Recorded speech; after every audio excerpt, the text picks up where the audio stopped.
رضی الدین سید آپ سے محو گفتگو ہے۔ موضوع ہے برائیاں مٹانے کا اللہ تعالیٰ کا خودکار نظام۔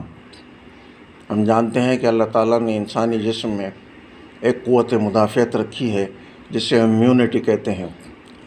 یہ خودکار نظام انسان کے اندر جنم لینے والی چھوٹی موٹی بیماریوں اور چھوٹے موٹے وائرس کو از خود ختم کرتا رہتا ہے، اور انسان کو کسی اسپتال اور کسی ڈاکٹر کے پاس جانے کی ضرورت نہیں رہتی۔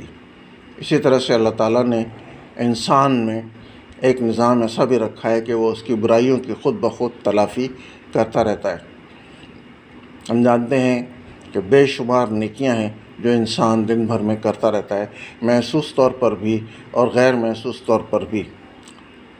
اگر ایک گناہ کا عذاب، اگر اجر اس کا ایک ہے تو ایک نیکی کا اجر اللہ تعالیٰ نے 10 گنا رکھا ہے۔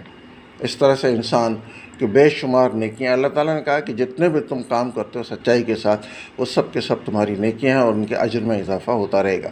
تو ایک نیکی کا 10 گنا اجر، اور دن بھر میں ہم نہ جانے کتنی نیکیاں کرتے رہتے ہیں۔ اسی طرح سے اللہ تعالیٰ نے نبی صلی اللہ علیہ وسلم نے فرمایا کہ تم صدقہ دیا کرو، اور صدقے کی بھی تعریفیں آپ نے بہت کھل کر بیان کی وضاحت سے۔ آپ نے فرمایا کہ کسی بھائی سے مسکرا کر تم مل لو گے تو وہ تمہارا صدقہ ہے۔ آپ نے فرمایا کہ اگر تم کسی کو پانی کا ایک گلاس پلا دو گے وہ تمہارے لیے صدقہ ہے۔ آپ نے فرمایا کہ اگر تم کسی بھولے بھٹکے کو راستہ بتا دو گے تو وہ تمہارے لیے صدقہ ہے۔ آپ نے کہا کہ کسی سائل کو تم کچھ دے دو گے وہ تمہارے لیے صدقہ ہے۔ آپ نے فرمایا کہ تم کسی سے میٹھی بات کر لو گے تو وہ تمہارے لیے صدقہ ہے۔ یہ چھوٹے چھوٹے صدقے جو دن میں ہم نہ جانے کتنی بار شعوری طور پر اور غیر شعوری طور پر کرتے رہتے ہیں۔ یہ صدقے ہماری نیکیوں کے پلڑے کو بھاری کرتے رہتے ہیں اور گناہوں کے پلڑے کو جھکاتے رہتے ہیں۔ اسی طرح سے آپ دیکھیں نبی صلی اللہ علیہ وسلم کا ارشاد ہے کہ جو شخص کسی مسلمان بھائی کے جنازے میں شریک ہوتا ہے اسے ایک پہاڑ، احد پہاڑ کے برابر اجر ملتا ہے، اور جو شخص جنازے کے ساتھ قبرستان جاتا ہے اسے 2 احد کے پہاڑ کے برابر اجر ملتے ہیں۔ اب انسان نے اپنی زندگی میں نہ جانے کتنی بار کتنے مسلمان بھائیوں کے جنازوں میں شرکت کی ہوگی اور پھر قبرستان بھی گئے ہوں گے۔ اس طرح ہم دیکھتے ہیں کہ جب ہم اللہ کے حضور پہنچیں گے تو پتہ نہیں کتنے احد کے پہاڑ ہمارے لیے منتظر ہوں گے، اور وہاں ہمارے گناہوں کا بوجھ کم سے کم تر ہوتا چلا جائے گا۔ اللہ کے نبی صلی اللہ علیہ وسلم نے فرمایا کہ والدین کی خدمت کیا کرو، والدین تمہاری جنت ہیں، والدین تمہاری دوزخ ہیں۔ تو والدین کی خدمت کر کے ہم خود بخود جنت کی اعلیٰ منزلوں تک پہنچتے جائیں گے۔ یہ چھوٹے چھوٹے آسان ثواب ہیں۔ فرمایا کہ والدین کی جانب دیکھنا ہی تمہارے لیے ایک حج کے ثواب کے برابر ہے، جنت میں پہنچا دینے کے برابر ہے۔ پھر ہماری زندگی میں رمضان آتے ہی رہتے ہیں۔ رمضان کے ایک ایک روزے کا اجر اللہ تعالیٰ نے فرمایا کہ میرے ذمہ، میں اس کا جتنا بھی چاہے اجر دوں، ثواب دوں، اس کی گنتی نہیں ہے۔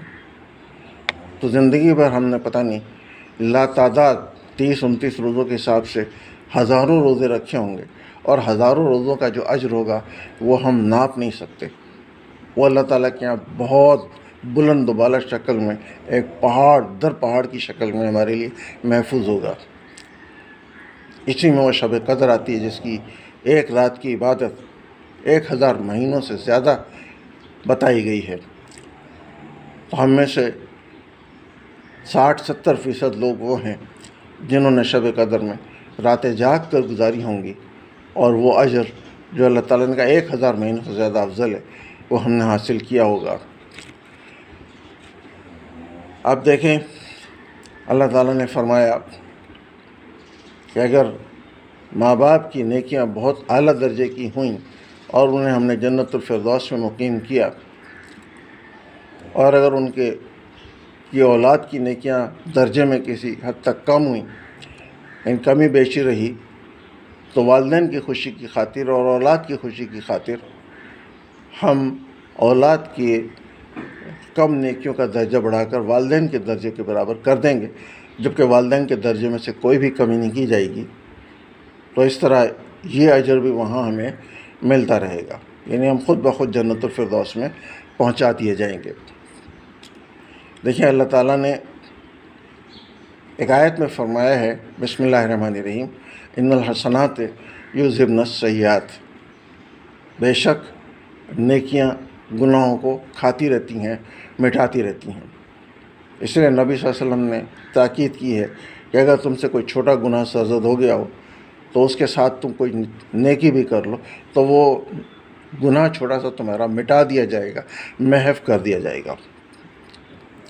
اسی طرح جب ہم قبرستان میں جاتے ہیں، والدین ہمارے قبر میں ہوتے ہیں، اس کے بعد ان کو یکایک خوشخبری ملتی ہے کہ آپ کے درجے بلند ہو گئے، ان کو کچھ مزید راحتیں ملتی ہیں، تو وہ حیران ہو کے والدین پوچھیں گے کہ یہ اجر ہمیں کہاں سے مل گیا؟ کہا جائے گا کہ جو بیٹے تمہارے بیٹیاں تمہارے جانے کے بعد زمین میں تمہارے حق میں دعائیں کرتے ہیں، نیکیاں کرتے ہیں، ان کا اجر یہاں تمہیں پہنچایا جا رہا ہے۔ تو اللہ تعالیٰ نے لاتعداد راستے رکھے ہیں، لاتعداد چینلز رکھے ہیں انسان کے درجے بڑھانے کے لیے، انسان کے گناہوں کو مٹانے کے لیے۔ ان الحسنات یذہبن السیئات، بے شک نیکیاں برائیوں کو کھاتی رہتی ہیں۔ اس لیے ہم اللہ تعالیٰ کے دربار میں پہنچیں گے تو ممکن ہے کہ ہماری نیکیوں کا پلڑا بہت بھاری و خفت موازین نہیں ہوگی کہ ہماری نیکیوں کا پلڑا ہلکا ہوگا۔ گناہوں کا پلڑا ہلکا ہونا چاہیے، نیکیوں کا پلڑا بھاری ہونا چاہیے۔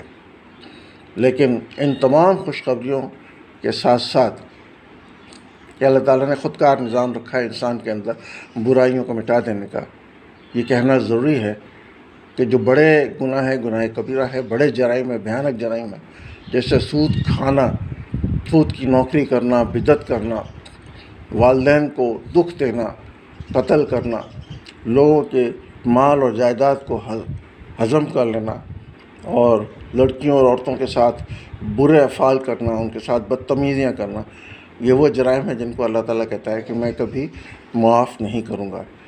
تو ہمیں اپنے اللہ تعالیٰ کا احسان مند ہونا چاہیے کہ اس نے ہمارے اندر برائیاں مٹانے کا ایک خود کار نظام رکھا ہے۔ رضی الدین سید۔